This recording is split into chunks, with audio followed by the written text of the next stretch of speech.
boy Bill. If you're watching this video right now, I appreciate you for joining this membership. I think we're going to have a much better journey here than on the other platform we was just on. And like I said, it's $5 cheaper. Y'all got your own personalized emojis. Everybody get a mandatory response to comments. And I'll follow y'all back on social media. Okay, let's get into this story. I'm about to tell y'all about a time in my life while in the prison where I was real life scared, right? This is something that I've never spoke on before, but I'm about to speak on it. And, you know, I don't know, it may sound simple or petty or whatever, but I'm going to go into my reasons of why I was real life scared. I'm going to just tell you from the beginning. I was about 10 years old, and then we jumping straight back on the prison scene. I was about 10 years old. I remember I had just ate. I went in my mama's room, got in her bed, and went to sleep. She was in there watching Lifetime or something. And I just was, I just didn't want to be sleeping in my room all the time. You know how kids do. I was about 10 years old. Went in my mama's room, went to sleep.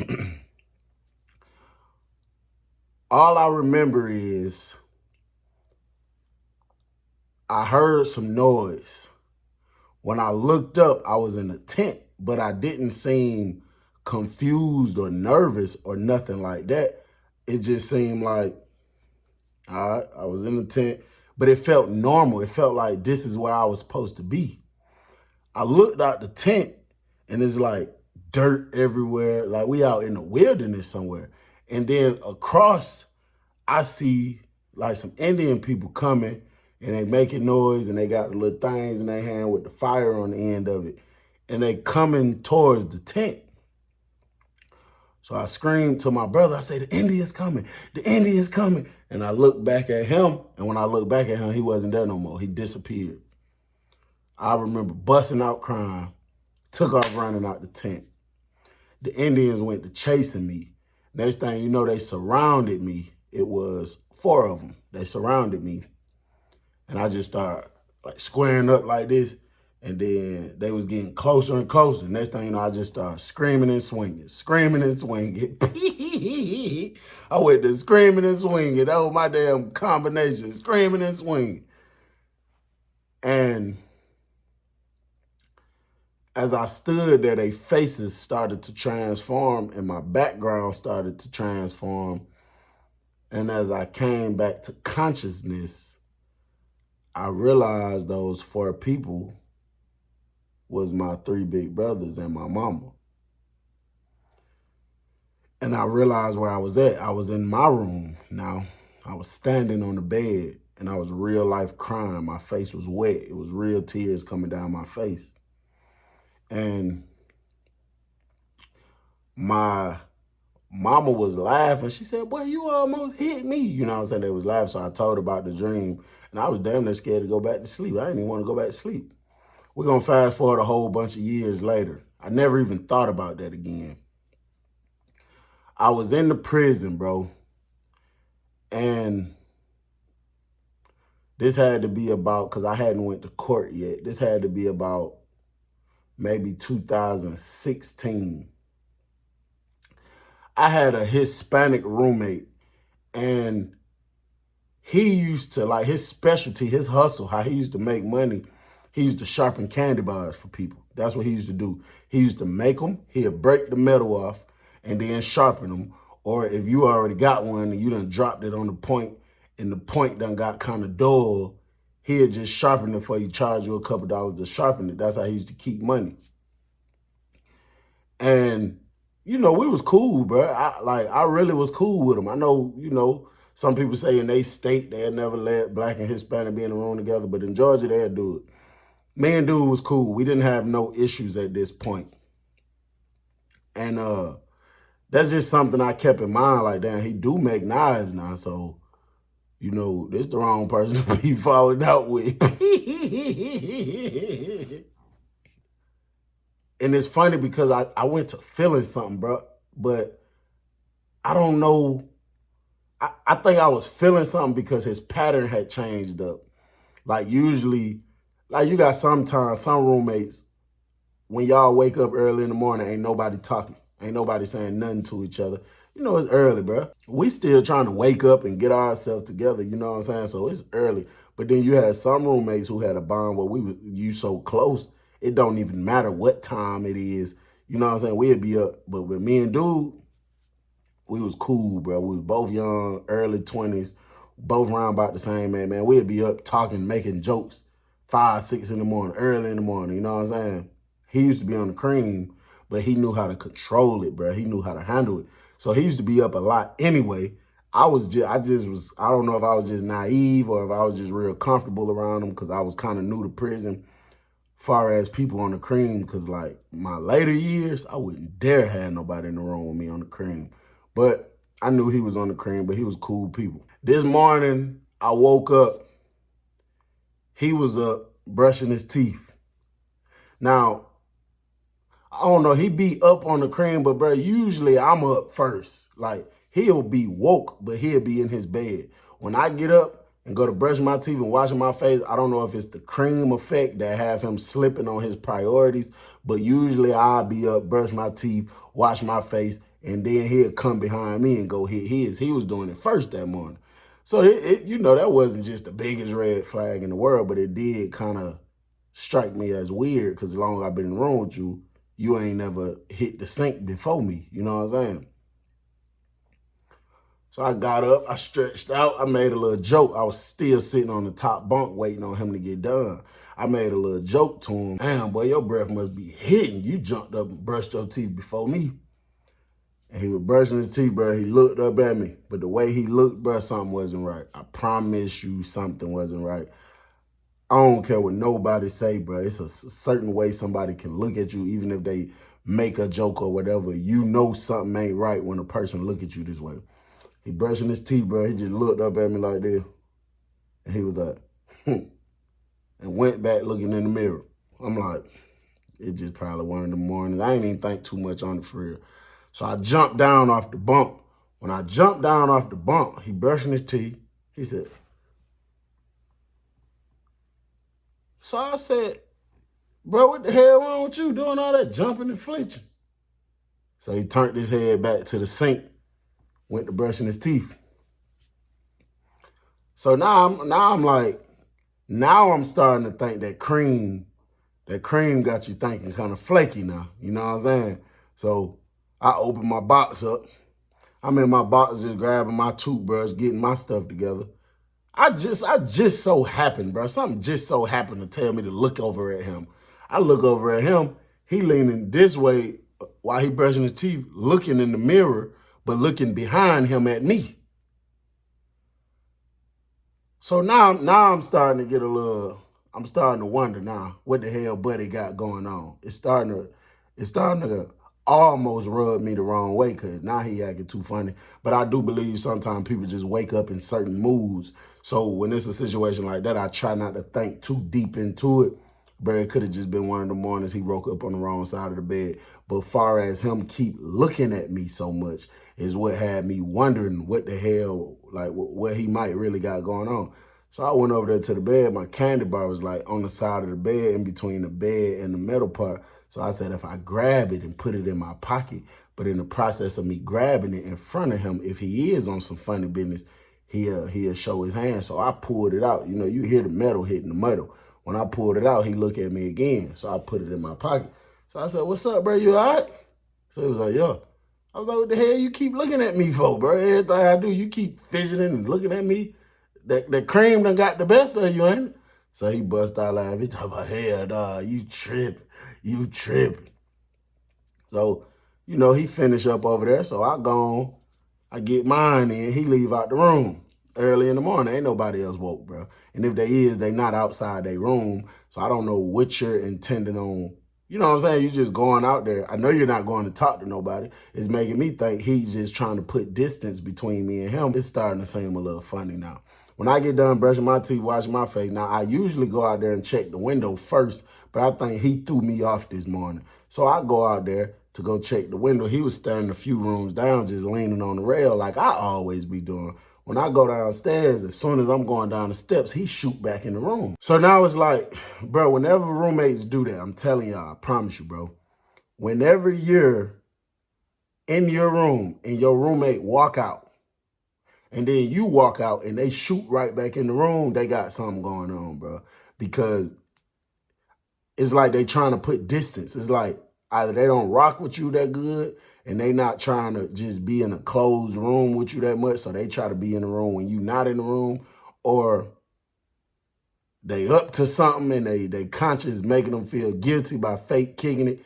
It's something going on. It ain't just nothing. I promise you, when they moving funny like that, it's something going on. It's not just nothing. So I take note of that, and I'm wondering, like, you know what I'm saying? I don't know what Buddy got going on. I don't know what he might going on, but, you know, we got to try to figure this out. We got to try to see, like, what's really what, bro. I want to know what's what because I don't like stuff like this. I don't like stuff like this at all. I just say bump it. I just kind of let it roll off, you know what I'm saying? I don't say too much about it. I'm just still processing it in my mind, so I just go on about my day like I usually do.